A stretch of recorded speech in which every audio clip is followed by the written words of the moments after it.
Racons de Sant Fost. Benvinguts. Entitats amb entitats.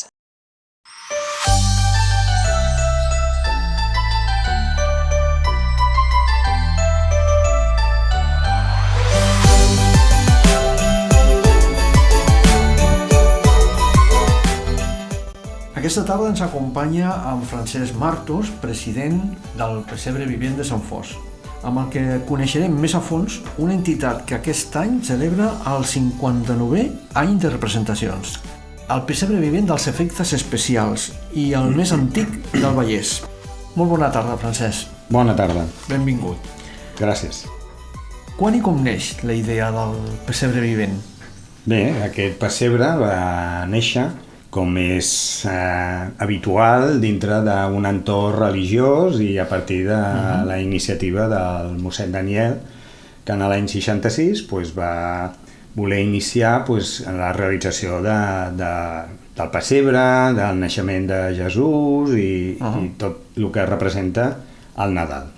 Llavors es va començar a fer en el 66 al davant de l'església, com es podia, amb fogueres i amb els nens i nenes que en aquell moment feien la catequesi i es va començar a fer allà davant de l'església actual i com es podia i de la manera més simple que en aquell moment teníem. Molt bé. I en quin moment trobeu la nova ubicació, l'ubicació que teniu actualment?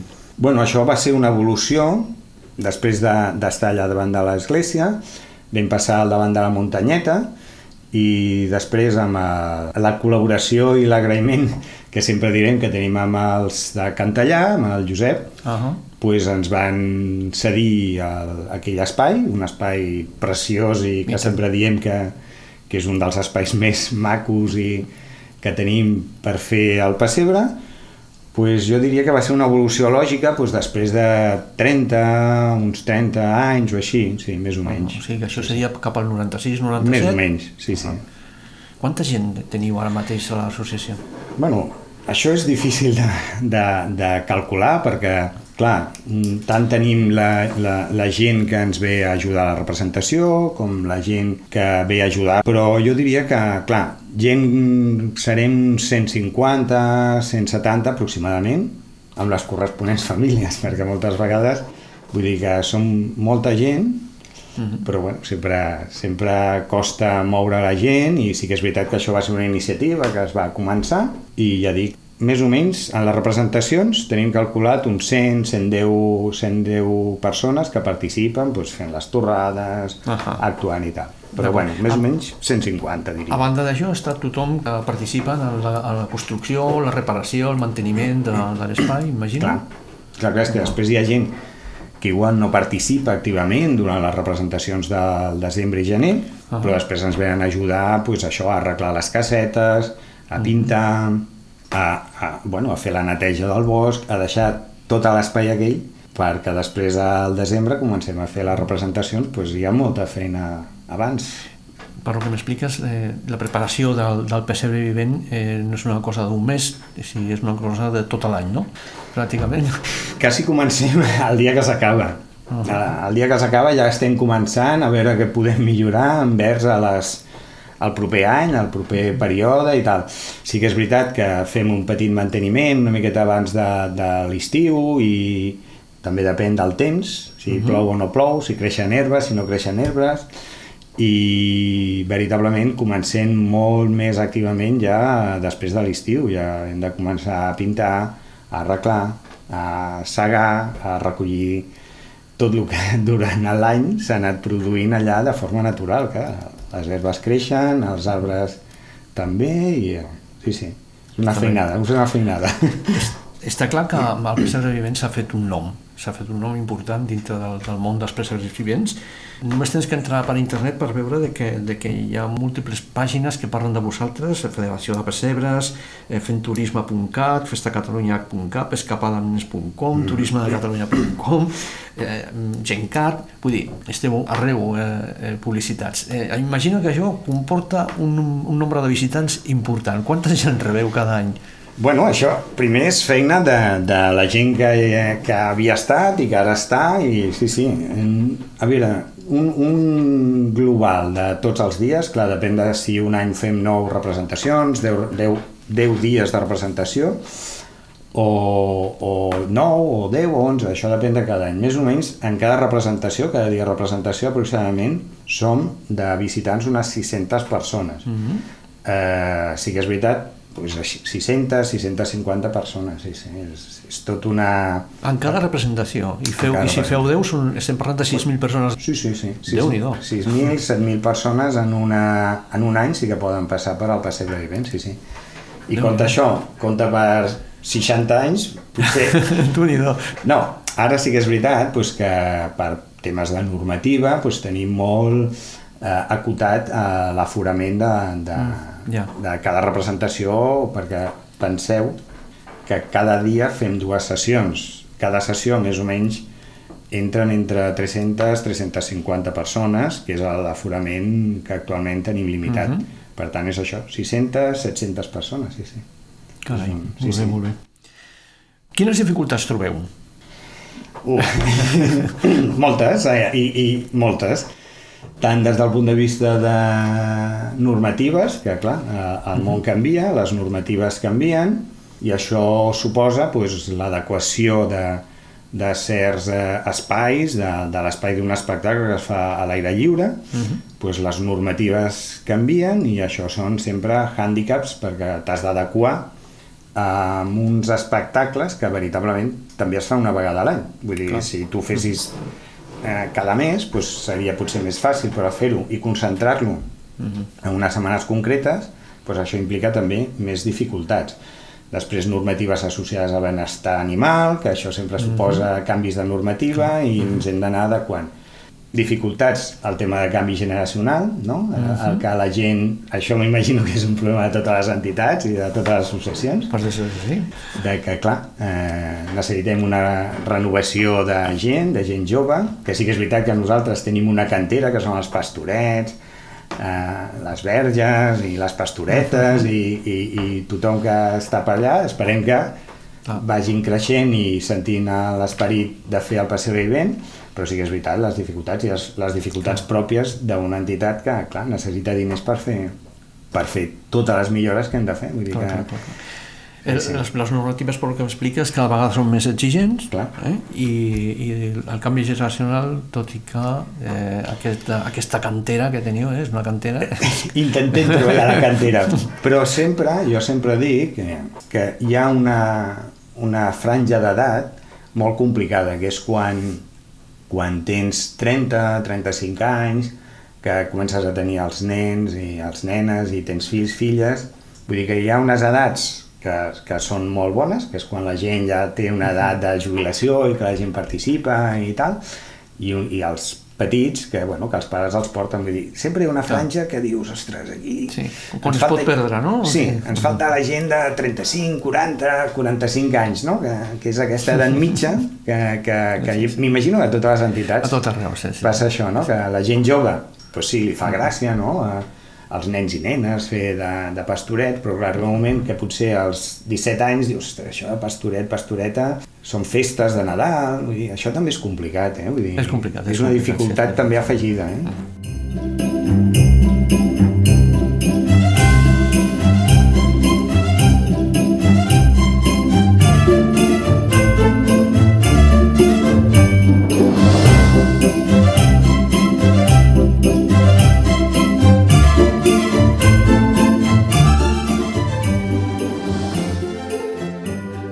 Parlem d'ajuts. Quins ajuts teniu? Bueno, els ajuts, com a Sant Fos, l'Ajuntament ens aporta una part d'ajuts, que també volem agrair la seva aportació, i després principalment és d'alguna cosa de la Diputació, però sobretot la nostra part econòmica, anem a dir, és de les entrades, sí. Ve sobretot de les entrades, vull dir que no és una associació que rebi excessivament moltes ajudes. També és veritat que segurament el hàndicap és que, ja dic, que es concentra tot en una franja a l'any molt concreta, i això suposa que és difícil trobar ajuts, perquè això són les principals ajuts i entrades econòmiques, hem de dir. Està bé. Cada actor del Pessebre Vivent es fa la seva disfressa? Com ho articuleu, això? Bueno, a veure, hi ha unes disfresses, anem a dir, o uns tratxos o uns vestits que els aporta el pessebre, que és tot allò, anem a dir, dels figurants més rellevants, no? La Verge Maria, Sant Josep, els Reis, Zacaries, no? Totes aquestes figures o aquests actors, els tratxos o els vestits els aporta el Pessebre Vivent. Però la resta és el que cadascú a casa seva, un té una camisa de quadres, l'altre s'ha fet el borreguillo, l'altre es compra les espardenyes, sí. A veure, és que les dificultats també és que com totes les associacions, és un voluntariat i aquí, clar, dius, cadascú porta el que porta, sempre tenint en compte que tenim un fil conductor que és, això, no? Que no pots portar vestits de carrer, no? Llavors t'has d'adequar una miqueta al que nosaltres diem, no? A la tradició catalana. A la tradició i a l'època, diguéssim, no? Molt bé. Teniu col·laboracions d'altres entitats, Francesc? Bueno, principalment aquests anys, Protecció Civil ve a les representacions i després ara fa uns anys ens ve a l'Esplai, que ens ve a ajudar, la gent de l'Esplai, facilitem un espai perquè ells posin xocolata i venguin les seves cosetes. També els del Trial, els del motoclub, ens ajuden molt també, sobretot a l'hora de fer la neteja de bosc i tenim molt recolzament també, sí, d'ells. Penso que la sardana sí que perdona, perdoneu. Són les principals entitats amb les que participem. No tenim molt recolzament des d'aquest punt de vista, perquè sí que és veritat que és difícil moltes vegades, no? Però després molta gent d'associacions i d'entitats de Sant Fost venen com a visitants. Com a visitants, està clar. Molt bé. Els bastoners tindríeu un forat? Tindríem que plantejar. Sobretot la gent. La gent és el que mou la nostra associació. Hem d'estar agraïts de la gent que desinteressadament diumenges, dies que podries estar fent el vermut o anar-te a un altre lloc, venen, ens ajuden i sí. I després a l'hora de les representacions, especialment amb dates tan assenyalades d'estar en família, el sacrifici que també deu ser... Això és complicat perquè lògicament és el que tu dius, Miquel, que són dates on fas sobre taula, on potser molta gent voldria sortir de vacances o una sortida tal cap de setmana, i per això dic que és un sacrifici, anem a dir, que per aguantar aquesta activitat, que és el que tu dius, portem 59 anys i l'any que ve farem 60, i clar, són dates complicadetes, sí. Molt bé. Acabes de comentar-ho, l'any que ve 60, teniu alguna cosa preparat per al 60è aniversari? Per ara no soc d'aquells que diu no ho puc explicar, per ara no, és que això és com els del futbol que diuen partit a partit, doncs això... Vale, no és que no vulguis fer spoiler, sinó que encara no ho teniu pensat. No, estem concentrats en aquest any. Ben fet. Sempre, cada any, intentem fer millores, intentem fer alguna nova cosa, una nova escena, alguna coseta nova.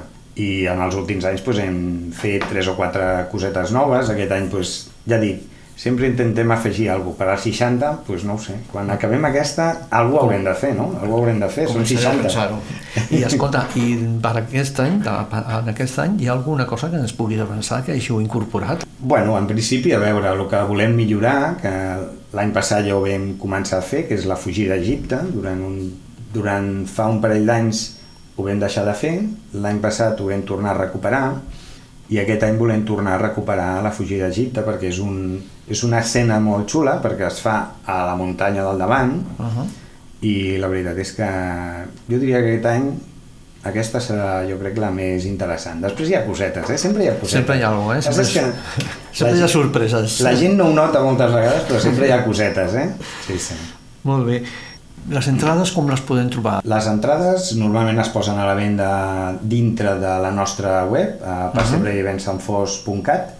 Allà es poden comprar les entrades que et porten, en aquest cas, a un link on entres a la pàgina web de la Federació de Pessebres Vivents de Catalunya que és on es fa la compra d'entrades. D'acord.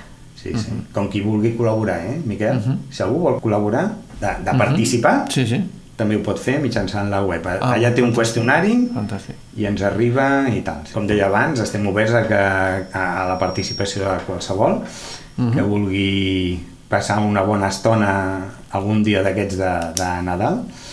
I a la mateixa web tenim un qüestionari que punxes allà contacte i complimentes i això ens arriba i gestionem aquesta sol·licitud. Molt bé, prenem nota, doncs. Sí. Francesc, què em pots explicar del Manelet, el vostre icona de l'entitat, el que surt en el vostre logo? Bueno, això al final va ser una iniciativa que es va fer uns anys en reconeixement al personatge del pastor, anem a dir, no? Com una imatge representativa del nostre pessebre. Llavors es va idear com una mica al reflectir aquesta figura com a exemple del pessebre vivent.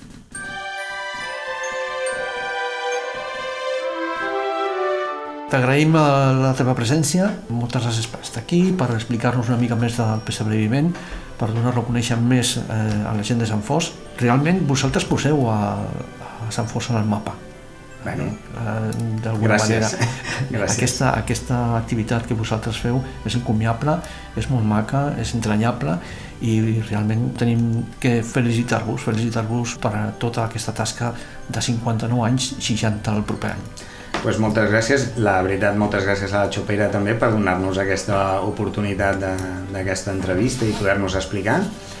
I també molt contents de portar el poble de Sant Fos allà on sigui i si ens coneixen per nosaltres, perfecte.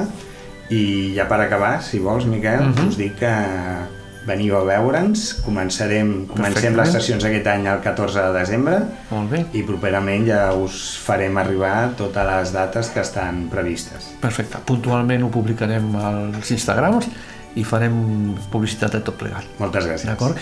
Aquí a Ràdio Sant Fos, al 103.1 de la FM, amb el Joan Sant Joan, el nostre pilot d'aquesta nau, el comandant d'aquesta nau. Gràcies, Francesc, gràcies, Joan. Fins aviat.